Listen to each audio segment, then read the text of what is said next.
É a repetição estúpida de um erro que já foi cometido, na minha opinião, fronteiriço depois de 2004. Nós amargamos um ano terrível para ajustar as contas brasileiras em 2003. Em 2004 o país cresceu expressivamente e esse crescimento poderia ter se sustentado quando o Banco Central interrompeu sem nenhuma necessidade, não há nenhuma presença inflacionária relevante, pelo menos que se possa atacar com alta de taxa de juros. Porque quais são as pressões inflacionárias reais, ou não inflacionárias, mas de alta de preço? Uma elevação dos preços das commodities internacionais. Então a China entra comprando soja, milho, seja o que for, os preços vão mudar, mudaram, e não há o que fazer com a taxa de juros brasileira sobre isso. O petróleo vai a 110 dólares, a 109, vai descer para 95, a Selic não vai mexer com isso. Não é? E essas coisas são estúpidas, porque partem de uma premissa teórica errada, que é a tal história de PIB potencial, que o Brasil teria já exaurido a sua capacidade de produção, e que, como a economia está muito aquecida, as pessoas por crédito, especialmente por crédito, que é onde incide a taxa de juros, estariam comprando ou podendo comprar mais do que nós conseguimos produzir.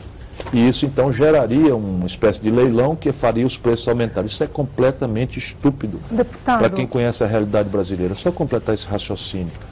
Nós estamos aí com nível alto de ocupação, é verdade. Mas eu já servi ao país como ministro da Fazenda, ainda estamos muito longe daquilo que eu já vi acontecer. Quando, de fato, a demanda se instala, e esse é o maior motor do crescimento, todo esse crescimento de 5,7 foi via consumo das famílias. Né? Via consumo das famílias. O Brasil passa a trabalhar 3 turnos. Decisões de investimento. Deputado, eu ia exatamente entrar nesse ponto. Se você interrompe, não tem investimento. Então é um stop and go, vai, para. Da sua experiência, que é uma área muito familiar para o senhor, como o senhor disse, o senhor foi ministro da Fazenda, como é que a gente sai desse motor cíclico, ou seja, PIB aumenta, estimulado pelo consumo das famílias brasileiras, ao mesmo tempo nós temos uma pressão sobre a inflação e o Banco Central pode recorrer à alta de juros para fazer com que o crédito seja freado. Não há necessidade.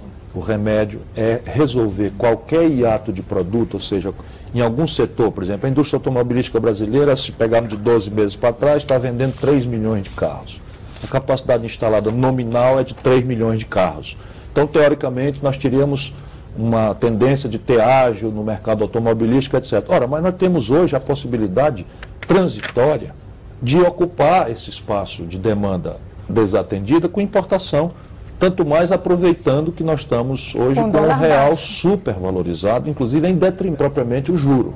O ovo da serpente é que nós tivemos em janeiro um déficit em transações correntes igual àquele criminoso déficit de 98, véspera do Brasil ter quebrado. Qual é a diferença de lá para cá? É que naquela época nós não tínhamos reserva e agora nós temos mais reserva do que 100% da dívida externa líquida brasileira, tanto pública quanto privada. A balança comercial brasileira, na primeira semana de março, apontou déficit. Pode não ser estrutural ainda, mas é tendência. Por quê? Porque tem um desalinhamento no câmbio. E qual é a razão do desalinhamento no câmbio? Há causas internacionais, o dólar está derretendo no mundo inteiro, pouco há o que fazer no Brasil. Mas há causas locais no Brasil. E esta causa mais relevante é a alta taxa de juros que o Brasil pratica. Então você hoje, com um país sem risco, é um risco de padrão internacional, o Brasil está virando refúgio de capital internacional, com medo dessas crises de subprime nos Estados Unidos, de bancos na Europa, etc. A Bolsa brasileira está a maior rentabilidade do mundo, overnight, as taxas de juros sem risco do Brasil. Isso é um disparate, não é? Um disparate e nós temos que levantar a voz.